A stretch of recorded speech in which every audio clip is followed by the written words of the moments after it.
Assalamualaikum warahmatullahi wabarakatuh. Nama saya Muhammad Amirul Amin bin Ramli. Uh, Nombor metrik saya 10 di E20F 2038.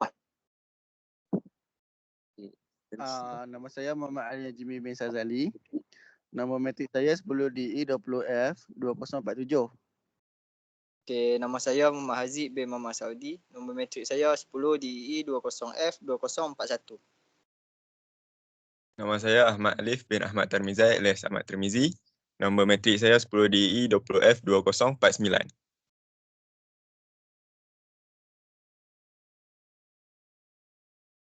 Okey, ini untuk pengenalan adat resam di Malaysia.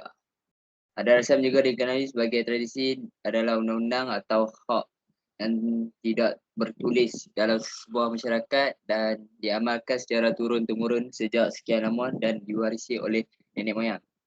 Ia adalah sesuatu yang ramai orang lakukan dan telah dilakukan untuk jangka masa lama. Biasanya datang dari sebuah negara, budaya, zaman ataupun agama yang sama. Jika ada sesuatu yang biasanya dilakukan dengan cara yang sama, ia mungkin boleh dikatakan sebagai adat kebiasaan dalam melakukan sesuatu.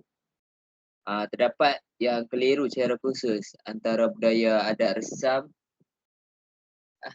adat budaya dan asal keping. Asal keping adalah rempah yang diritual amalan kebiasaan, manakala budaya adalah lebih lanjut ideal atau kumpulan adat secara keseluruhan dalam sesuatu kaum atau bangsa. Adat ialah peraturan yang sudah lama dikenali sebagai yang sudah lama diamalkan yang merangkumi seluruh aspek kehidupan seperti kelahiran, perkahwinan dan kematian. Ciri-ciri adat resam di Malaysia itu adat resam Melayu, adat kelahiran. Adat kelahiran Melayu seperti azan, qomat, berpantang dan tempoh berpantang. Kalau adat perkahwinan pula seperti bertunang, tunang dan majlis perkahwinan. Ada kematian, pergi masjid, bayang jenazah. Okay, untuk adat resam Cina pula, untuk adat kelahiran, dia ada waktu mengandung, semasa mengandung, pantang larang semasa mengandung dan sebagainya. Adat perkahwinan, tim risik, bertunang dan majlis perkahwinan. Adat kematian pula, masa kematian, selepas kematian, masa pengumian dan lain-lain. Adat resam India pula, adat kelahiran, masa mengandung, selepas kelahiran dan memberi lama. Itu adat perkahwinan, merisik, ikat janji atau nicayam. Lepas tu selepas majlis perkahwinan dan sebagainya. Dan adat kematian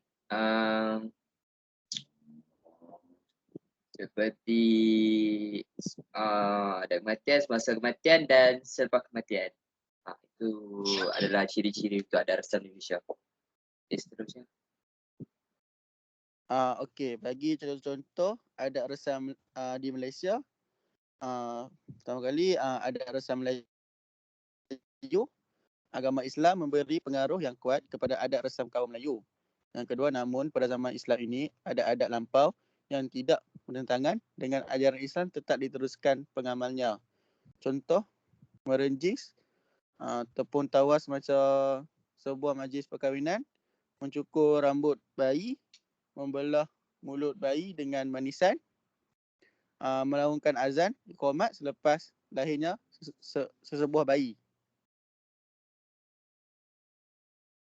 Bagi adat resam Cina pula, masyarakat Cina di Malaysia juga seperti masyarakat lain yang mempunyai adat dan cara hidupnya sendiri. Adat istiadat Cina dipengaruhi oleh unsur Buddha yang menjadi pegangan kebanyakan ahli dalam masyarakat Cina. Contohnya, kaum lelaki Cina dilantik menjadi ketua keluarga dan merupakan waris utama pusaka keluarga. Kematian ibu bapa dijaga dengan rapi yang memerlukan kos yang besar.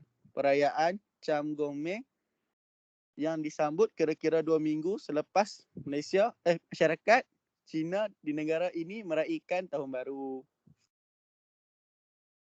Bagi adat resam kaum India pula, masyarakat India biasanya mengikuti adat resam yang berteraskan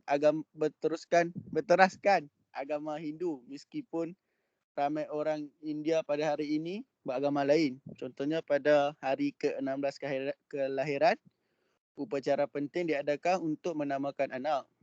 Proses tilikan oleh ketua agama untuk menilai keserasian pasangan yang bakal kahwin. Perayaan kaum India seperti Deepavali, Thaipusam dan Thai Pongal. Seterusnya. Okey, ini untuk adat resam perkahwinan Melayu. Adat resam perkahwinan Melayu tradisional dipegang teguh oleh kebanyakan orang Melayu sejak turun-temurun, baik di bandar maupun di luar bandar. Mengikut masyarakat Melayu, adat memainkan peranan penting dalam kehidupan mereka. Setiap pelakon mereka akan dipengaruhi dengan adatnya yang tersendiri, terutama dalam majlis perkahwinan masyarakat Melayu. Adat akan memainkan peranan dalam memastikan kelancaran sesebuah majlis tersebut. Perkahwinan bermaksud menyatukan hubungan antara lelaki dan perempuan dalam satu ikatan yang sah. Sebelum majlis perkahwinan berlangsung, beberapa adat akan dilakukan seperti merisik, meminang, bersanding dan sebagainya. Selain itu, perkahwinan masyarakat Melayu juga akan diselitkan beberapa aktiviti hiburan untuk para tetamu. Adat resam Melayu memerlukan wang yang banyak untuk menepati semua peringkat istiadat. Terdapat 8 langkah yang terbahagi kepada 3 peringkat. Okey, ini peringkat adat istiadat dan langkah-langkah. Peringkat pertama ialah merisik ataupun menenggak. Kemudian meminang dan selepas itu upacara angkat nikah. Bagi peringkat kedua, malam berandam dan berasah gigi. Kemudian berinai. Berinai juga terdapat 3 peringkat, iaitu berinai curi, berinai kecil dan berinai besar. Dan peringkat yang terakhir, peringkat ketiga ialah bersanding, di mana pengantin lelaki dan perempuan akan bersanding di khalayak ramai.